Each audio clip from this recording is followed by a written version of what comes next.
ranked education system. And since I'm a product of it in spades, let me use myself as an example. Right?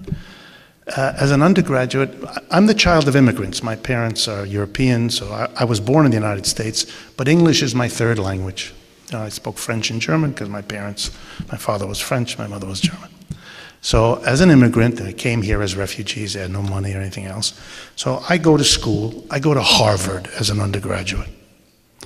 Then I go to Stanford because there was a professor there I wanted to study with, and I got a master's degree, and then unfortunately this professor had a heart attack and died, and so I completed my education at Yale. So here I am, Harvard, Stanford, and Yale, by most American standards, sort of a poster kid for elite education. That's what it is. It's elite education. It is designed for people not like me. I was one of those allowed to come in, and they've regretted it ever since. Allowed to come in on scholarship. I had to have financial aid. My folks didn't have the money, et cetera, et cetera. I had to work all the time, that kind of thing. But it's an education. Let me give you an example. As a freshman, we had an orientation about 5 days before the semester began of my freshman year. We all came early and we were going to get oriented. And we were brought into a big room.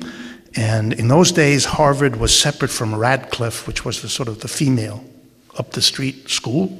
And so they didn't meet with us for whatever the thinking in those days was. So it was all young men. And the president, whose name was Nathan Pusey, that was his name, president of Harvard, welcomed us with the following speech, and it stuck in my mind, 18 years old at the time. He said, "Look at the man on your left." So we all dutifully did that. "Look at the man on your right." He said, "One of them is going to be a captain of industry, and one of them is going to be a senator. That's where you are.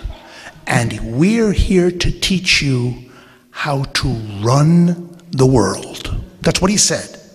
You know, you're 18 years old. Your head is getting larger as the man talks because you're being given this sense of what's expected of you, what's in store for you, almost nigh what you're entitled to when you come here. And it produces a fundamental human quality that many of you have noticed in graduates of these institutions: arrogance.